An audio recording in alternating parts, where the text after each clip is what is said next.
Hi, Year 6. So here we go with chapter 34. So yesterday, not only had Zero run away, but also Stanley taking the truck with him. There'll be trouble when he goes back. Okay, so chapter 34. The sun was almost directly overhead. He figured he could walk for no more than another hour, maybe two, before he had to turn back. It seemed pointless. He could see there was nothing ahead of him, nothing but emptiness. He was hot, tired, hungry, and most of all thirsty. Maybe he should just turn around now. Maybe he'd already gone halfway and didn't know it. Then, looking around, he saw a pool of water, less than 100 yards away from where he was standing. He closed his eyes and opened them to make sure he wasn't imagining it. The pool was still there.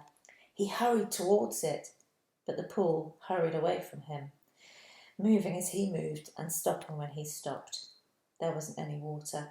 It was a mirage caused by the shimmering waves of heat rising off the dry ground. He kept walking. He still carried the empty sack of sunflower seeds. He didn't know if he might find something to put in it.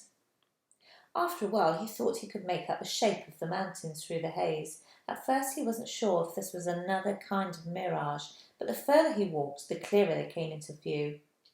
Almost straight ahead of him, he could see what looked like a fist with its thumb sticking up.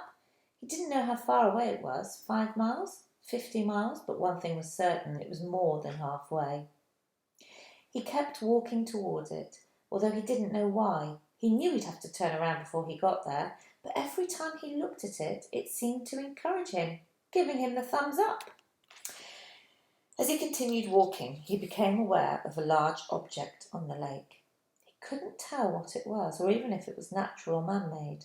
It looked like a fallen tree, although it didn't seem likely that a tree would grow here. More likely, it was a ridge of dirt or rocks. The object, whatever it was not on the way to the big thumb, but it was off to the right. He tried to decide whether to go to it or continue toward the big thumb, or maybe just turn around. There was no point in heading toward the big thumb. He decided he'd never make it. For all he knew, it was like chasing the moon. But he could make it to the mysterious object. So he changed directions. He doubted it was anything, but the fact there was something in the middle of all this nothing made it hard for him to pass up. He decided to make the object his halfway point, and he hoped he hadn't already gone too far. He laughed to himself when he saw what it was. It was a boat, or a part of a boat anyway. It struck him as funny to see a boat in the middle of this dry, barren wasteland, but after all, he realised this was once a lake. The boat lay upside down, half buried in the dirt. Someone may have drowned here, he thought grimly, at the same spot where he could very well die of thirst. The name of the boat had been painted on the back. The upside-down red letters were peeled and faded, but Stanley could still read the name, Mary Lou. On one side of the boat there was a pile of dirt, and then a tunnel leading down below the boat. The tunnel looked big enough for a good-sized animal to crawl through. He heard a noise, something stirring under the boat. It was coming out. "Hey!" Stanley shouted, hoping to scare it back inside. His mouth was very dry, and it was hard to shout very loudly. "Hey," the thing answered weakly.